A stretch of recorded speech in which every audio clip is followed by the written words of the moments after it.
Hi, everyone. I'm Deb Chamberlin with The Awakened Artist, and this is a soul tuning session. And today I have a really good friend and soul sister of mine here with us, Sofia Livingstone. I met Sofia, I think, in 2013, so that's going on 6 years. We were in an online course together that probably had about 6,000 women around the world involved in the course at the time. It was called Feminine Power, and a very powerful course.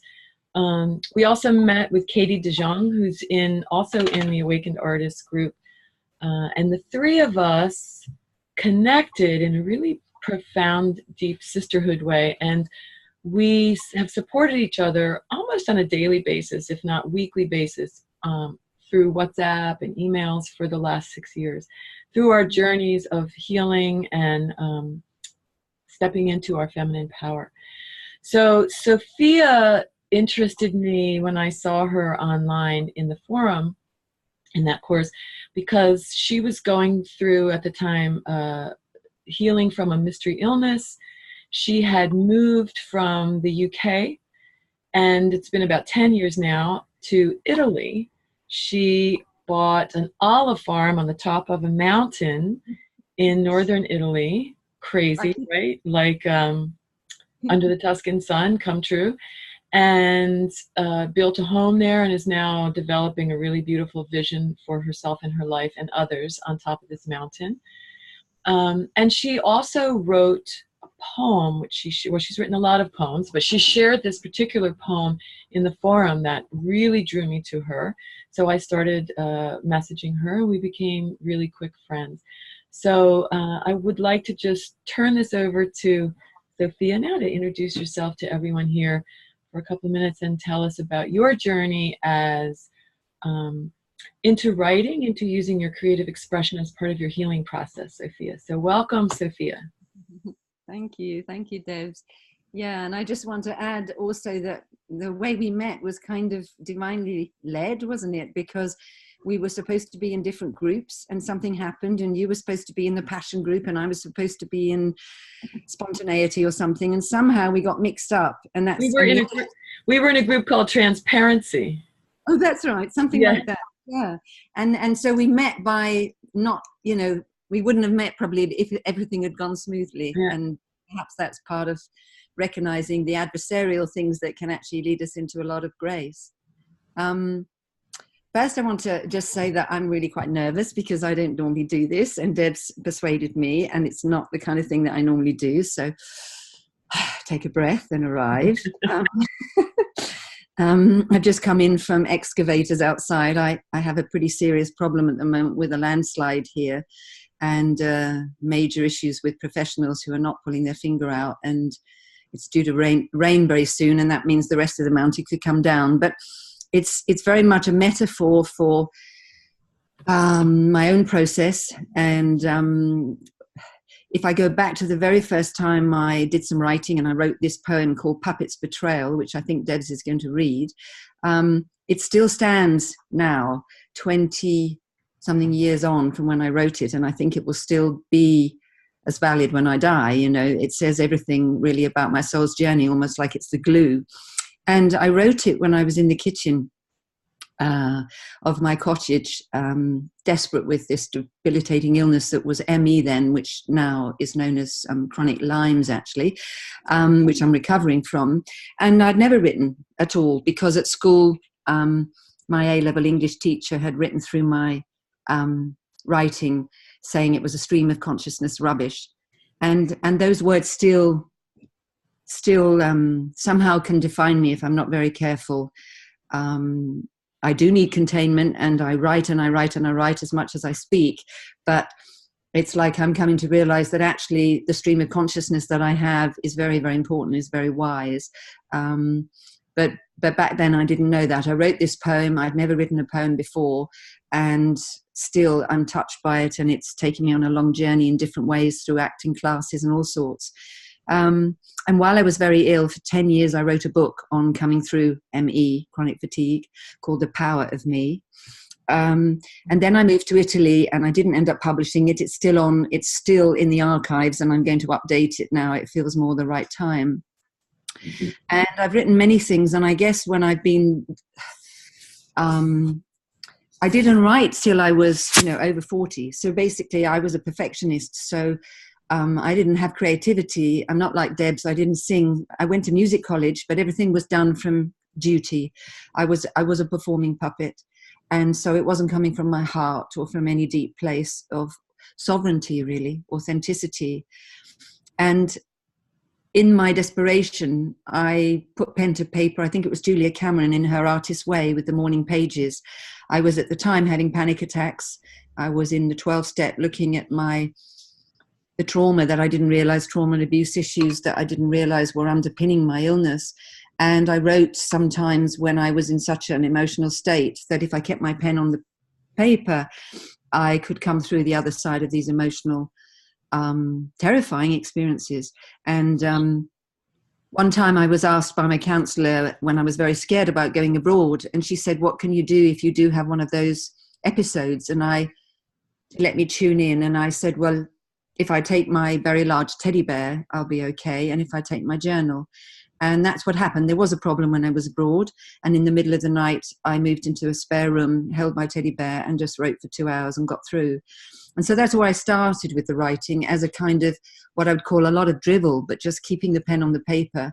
And it developed. And sometimes I write when I'm more in a channeling mode, because I can type very fast without even looking. And I surprise myself with what comes out, probably very much like most artists do. You don't quite know where it comes from. And other times I actually sit and I more consciously do it, like I am now. I'm writing my memoir finally. And it's going to be a kind of story between Italy and the UK and my own healing journey and my own belly, my own digestion, and how that mirror is mirrored by the fact that the mountain has collapsed, the belly of the mountain, what I would call the sacred feminine. So it's I'm learning at the moment. My writing is giving me the insights and helping me through the situation I'm in at the moment. So I don't know if that's a good enough summary for the moment. That's amazing. I mean, I can't even imagine having all the life experiences that you've had and encapsulating them into just a few words, because Sofia is one of the most profoundly wise people I've ever met. I'm just going to say that, just so let that in, Sofia. You've turned over every stone along the path and the journey of your life, and you're fearless, even though you feel terrified most of the time. I think you're fearless. You really are brave and courageous, and you're the perfect person to talk with about this topic that I have today, which is archetypes, and one specific archetype that I'm going to address. But first, for those of you who don't work with archetypes, one of the best teachers for archetypes is Carolyn Myss, MYSS, and you can go to her website, myss.com. And there's also another teacher that studied under her, Robert Ohado, who's brilliant. And basically what archetypes are, this is my definition, they're universal energy patterns that we relate with. And it's a way of looking at ourselves or each other through a lens. In the same way we use astrology to look at ourselves, I'm a Scorpio or you're a Aries, right? And there's certain traits that come along with that, and we'll see how we relate to that, and we'll see how we don't. So archetypes are a different kind of lens. For example, an archetype of a teacher, if you're born with an archetype of a teacher, perhaps you're someone who's constantly fascinated with learning, and it's just who you are. Like Caroline Myss. Yeah, which is one of the archetypes that I have. And so there's a shadow side and a light side of every archetype. So say the shadow side of a teacher archetype might be someone who's born to learn and teach, but maybe they have a hard time learning their lessons of life. For some reason, they resist learning those lessons. So they really learn the hard way all the time. But then once they learn, they bring it into the light, and then they naturally will teach by example and teach others. So the archetype that we're going to work with today is one that we all have. It's one of the 4 universal archetypes that Carolyn Myss says we all have, and that's the archetype of the victim. Now, one of the things that I want to say is working with archetypes is not a right or wrong context. It's not like it's good or bad to have any particular archetype. They're here to help us see aspects of ourselves and each other through compassion so that we can grow, we can evolve as souls, as human beings. So the archetype of the victim, I'm just going to look at the card. Oh, where do I have that? Oh, no, I can't find it. Oh, there it is. So in shadow, an archetype is someone who, the archetype of a victim might be how we play ourselves down, or we see ourselves as victims in life as a way of getting our needs met. So we might look for pity. We might see how we're, play ourselves off as weak, play ourselves off as unknowing about our power, weak, not having access to our own power. So for me, how that played out, what my inner victim says, who I am doesn't matter. What I want doesn't matter. My voice doesn't matter. It doesn't make a difference in the world. Well, that's a kind of hard life story to play out when I want to be an artist, when I feel drawn to be a musician. So when my voice doesn't matter. So who cares? Why even try? Why even bother? You can imagine how that's played out in my pursuit of a career as a singer, as a songwriter, as a teacher, as a coach who feels like I have insights that I want to share with others, as a guide. It disempowers me. It keeps me in a state of paralysis, emotional paralysis a lot of times. So I don't move forward in my life. I feel like I stay stuck a lot longer than I should when I listen to that voice instead of that inner light, that inner guidance. When we do excavate these and look at these archetypes in us, we see the light side. So the light side of the victim is we can see when others are trying to play us, when others are trying to manipulate us. So we don't let ourselves become a victim to our own manipulations or the manipulations of others, and we can stay in touch with our own inner power, our own inner guidance and light. How does that feel to you, Sofia? Yes, absolutely. What I would add is that my training, when I did something called voice dialogue, we look at the fact that, very much like Caroline Myss says, the victim underpins a lot of characters that might appear to be very polished. And in my case, I had a very polished perfectionist and workaholic, pusher, heroine, caretaker, you name it. And people were in awe of my apparent achievements. So I was a super achiever until I was 39, when I literally crashed and became bedridden overnight. Yeah. And one of the things that we train with is to recognize that underneath all of those primary ways that we had to get love, Dr. Gabor Mate talks about the fact that we give up our authenticity and our spontaneity to have attachment, so that if mummy is not pleased with us crying as a baby or 2-year-old, we soon learn to smile and be sweet because she takes care of us. So we choose attachment out of saving our lives. And in my case, with having quite a dangerous and abusive kind of situation, I had to be absolutely perfect and not put a foot wrong.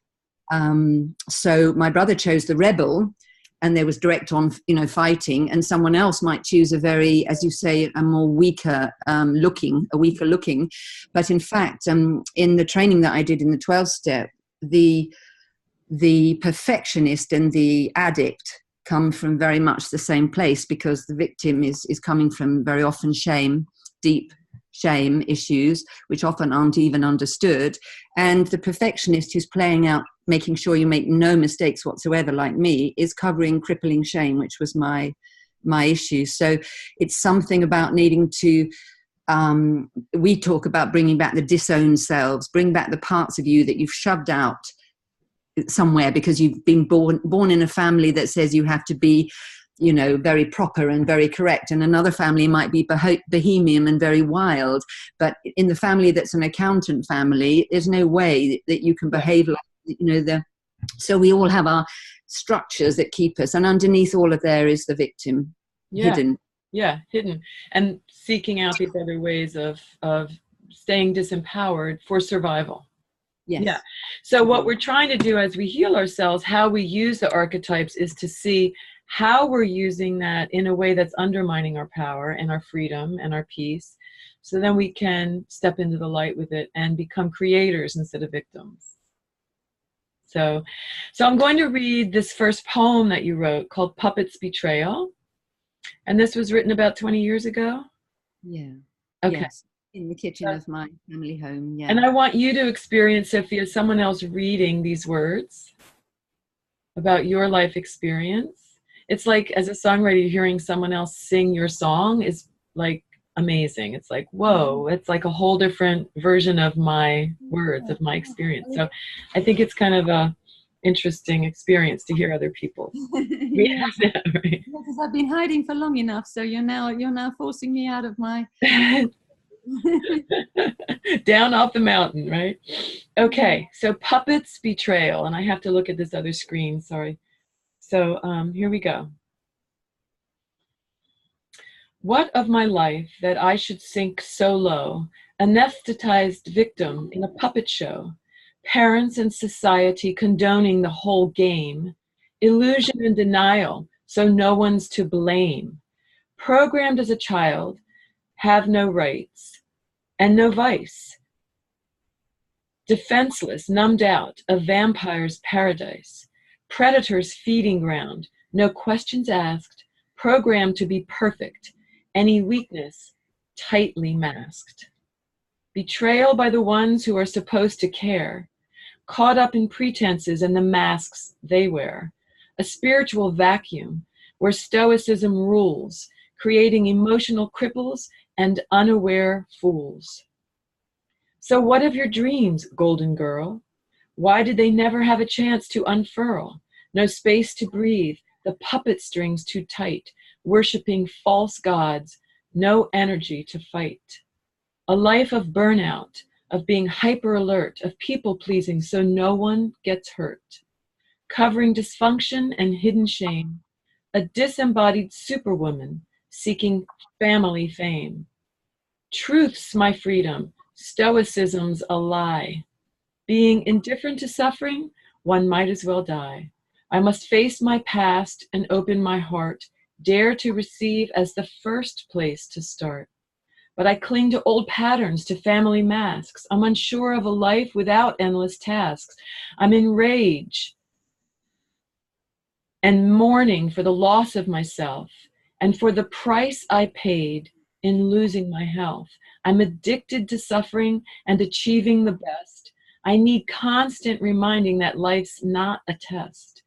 If I'm invaded or threatened, I forget there's a choice and I abandon myself by losing my voice.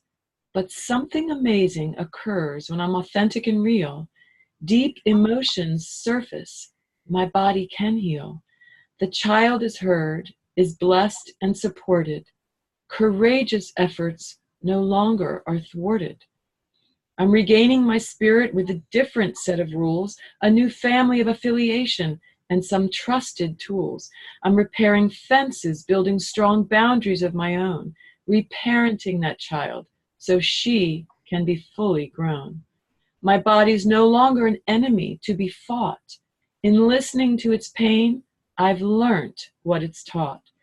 Fool's gold is true because real gold exists, is available to those with the courage to persist. I seek others with integrity who search like me, confronting denials in an effort to be free. In this safety and honesty, I melt some of the ice. Know with certainty, I must expose the word nice. I thank M.E. for the bridge across my sorrows, for a chance to really live for all my tomorrows, for the experience of joy and the presence of grace, and for connecting to others face to face. So how is that to hear that read? Yeah, I've got some tears in my eyes. Yeah, it's a long journey, and yet that part of me, that soul part, heart part, just My greatest need has been connection to myself, because I was really anesthetized and lost, and then connection to others, that depths of longing to, and grace has been what got me through. And the song Amazing Grace that saved a wretch like me, I sang it actually in my shamanic training here in Italy. I was saying I wanted to ask what on earth you could do when you want to speak, and you want to express yourself. I can do it on the pen, on the paper, but actually I get this panic here. And he had me come out in front of 80 people and tell my story. And initially it was hard, and then eventually I spoke. And by the end of 3 minutes, 5 minutes, I had the microphone in my hand and I was singing Amazing Grace to 80 people. Wow. And it is something about grace that just completely melts me, because I think at the end of the day, if you are struggling in the womb trying to be born, and you think, in my case, I lost a twin, and there can be huge grieving. And at the end of the day, it's like, but I did get through. Grace actually got me through. And that moment in the kitchen when I wrote that poem, I was so desperate I wanted out. I had 2 beautiful children, but I could hardly walk to the front door. And the pain and the symptoms were so extreme, and my marriage was suffering, everything was suffering. And yet I wrote that poem, and I remember at the end of it, almost forgetting that I was ill, almost, for that moment, because I'd created something that no one could take away. I'd had everything taken away in my life, and yet no one can take away my creative writing. And so when things are really difficult, or now I'm up on the mountain, I'm isolated, and I love spending 5 days on my own. So I just write and write, and it's a joy, because I never had anything that belonged to me. And it's mine, and I now have to decide if I put it out anywhere. And then almost as soon as I decided to do that, Grace took over, and Deb's. I found you on the Facebook Live out of the blues on Sunday morning. I'm clicking in and I'm watching Deb doing her first Facebook Live, and I connect with you, don't I? Across the continents. In my heart space, floods of tears about our connection. And the next thing, within 24 hours, we're doing this interview. So it's like, magic really does and I've got goose pimples going down my legs now because it's like, actually there's nothing else but grace. When you're on your knees and you don't know what to do, that's all there is. And we're so, when we're in the victim, when we're caught in the victim energy and it's got its hands around our throat, right?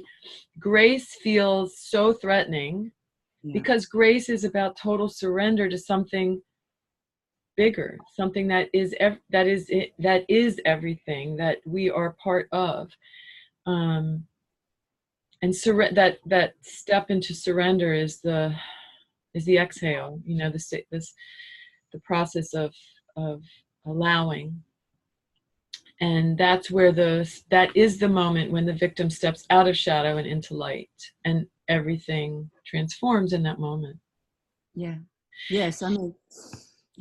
I was going to say, sometimes it comes in the form of grace where it is just easy. It's not always having to surrender. Sometimes it just comes. I've had quite a lot of those. And sometimes it comes in brutal grace when you're on your knees, and it doesn't look like grace, but it is. But it's not always tough. I mean, I don't know, somehow that poem wasn't difficult to write. Right. The logo of the Awakened Artist, it says the Awakened Artist, and underneath it says connect, create, heal, thrive. And in your whole story that you've just shared, the first thing you said was you had to connect with that part of yourself that was suffering, that was the victim, that was truly needing compassion, that was genuinely a victim of this disease. And then when you surrendered into that connection and you created, you wrote, you channeled this poem, and then you could allow yourself to begin that healing. Yes, and I think it constantly, I feel so less than when I look at other artists. I'm only just beginning to even consider that I might say I'm a writer. It's almost like, do I have permission? And that's another thing altogether. But it's like, it doesn't matter if I do it just for myself or I put it out. It's a lifesaver for me. And I do feel like I exist, because I have an issue of, actually, am I here?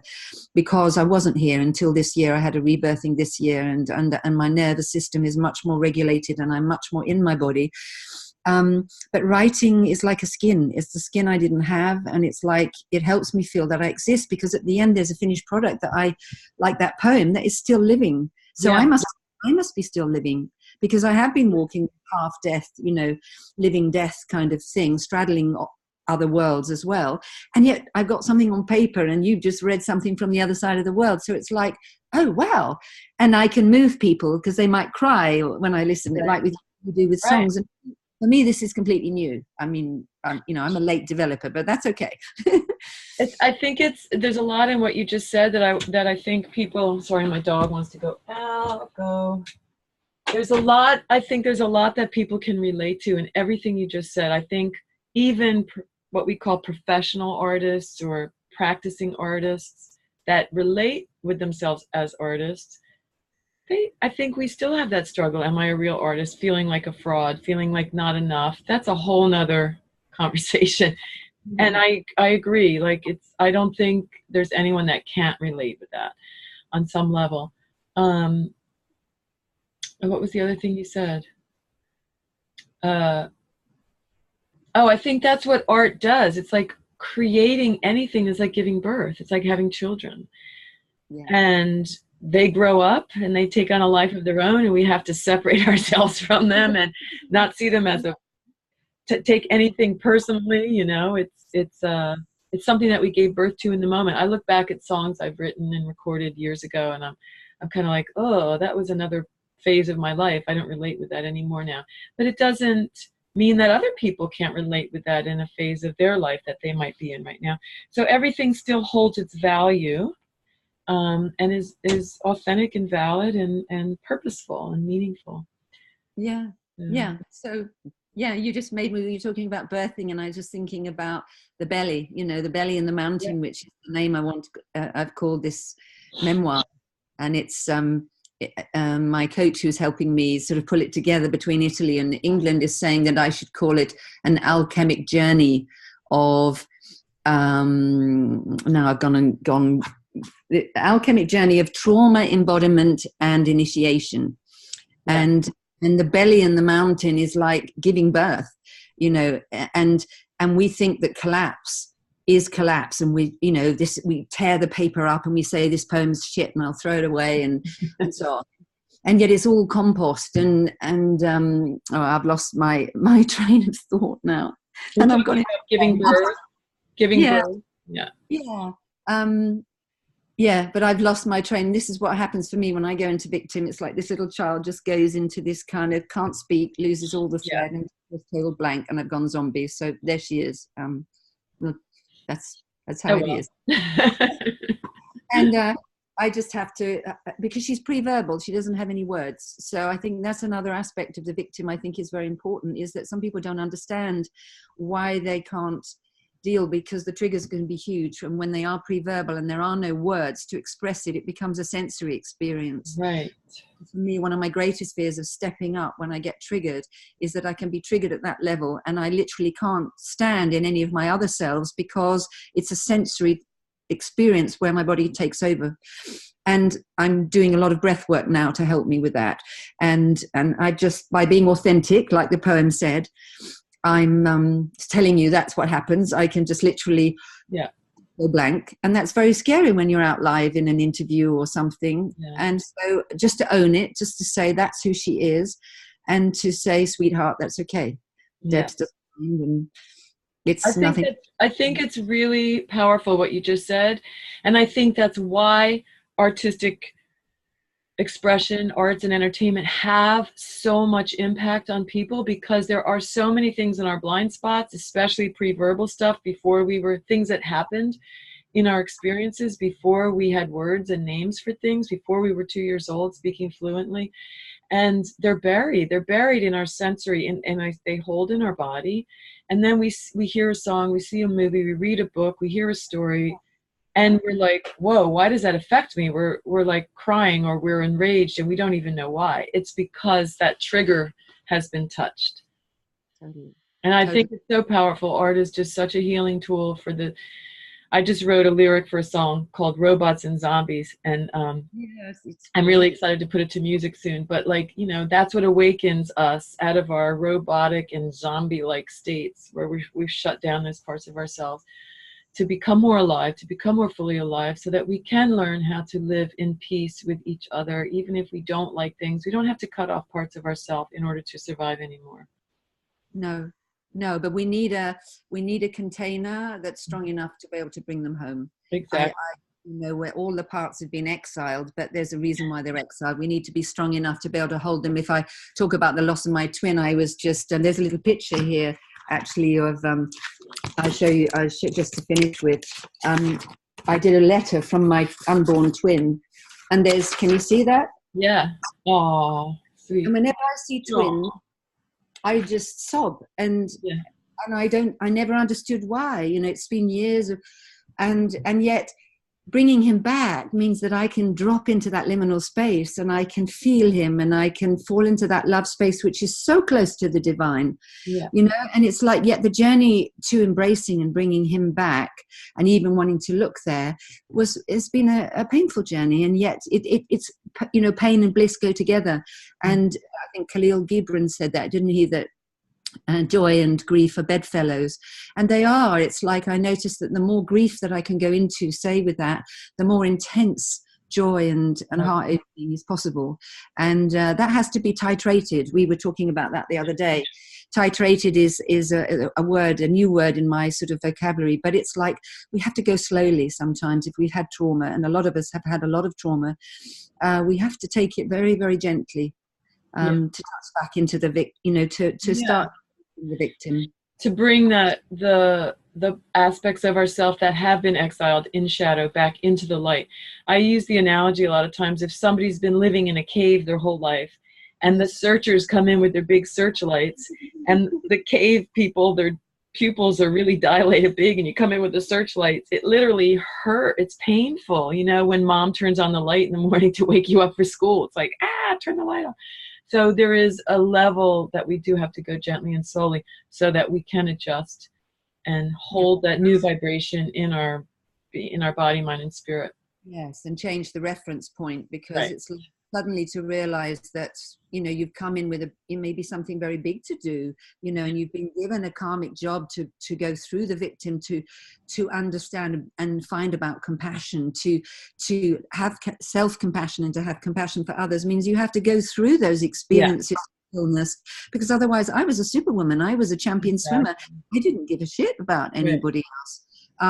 So it's like when you realize, well, actually, this is an alchemic journey to change at a soul level. It's Exactly. something bigger than the ego that wants comfort. And that's, that means that, from Rob Ohoto says, that we have to have a mystical perspective on the victim and take ourselves out from that street level and actually say, what's really the bigger picture going on of what I'm meant to learn? And if the soul gold, I was hearing Anthony Williams just talking about the gold that happens when you go through deep initiations, maybe mystic illness as being particularly one. It's an Olympic feat. And the gold and treasure is not something, you don't get the trophies around your neck as I got when I was a swimming.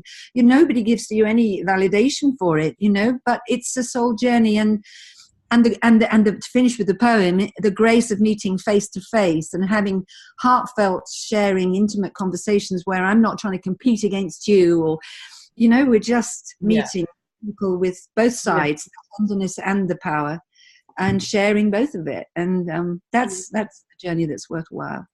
It is. And I think that's a really great way to wrap this all up, which is what the awakened artist for me is all about. It's not creating art from a place of a great, clever idea so I can make some money, hopefully. No, it's about living it and now sharing it.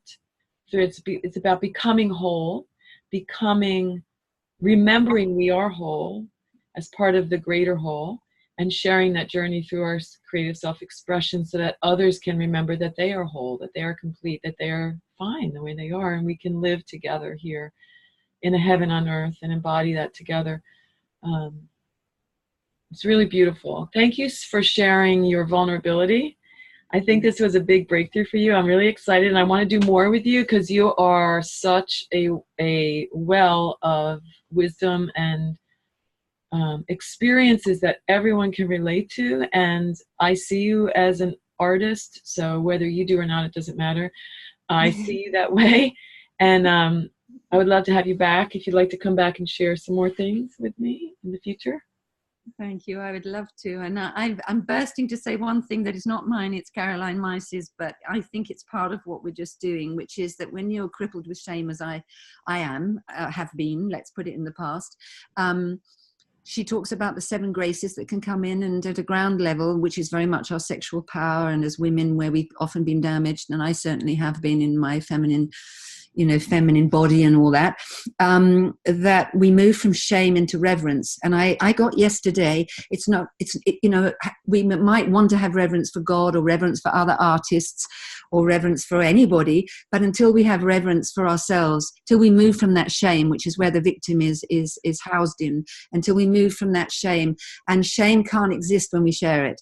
So if I share my shame that I can't speak when I get too scared, and therefore I'm not worthy to be on this interview, if I share that, it no longer has the power over me, and I can have reverence for the grace of how things can change. So thank you. Bless you for believing in me and for doing it so quickly, because today's not a good day here with the builders and the mountain. And I feel inspired. I feel supported and embraced. Thank you. Great.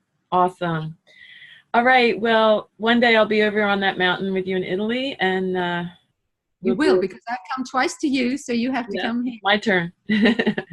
All right. Mwah. I'll see you soon. Bye, everybody. Thanks for watching with us. Bye-bye.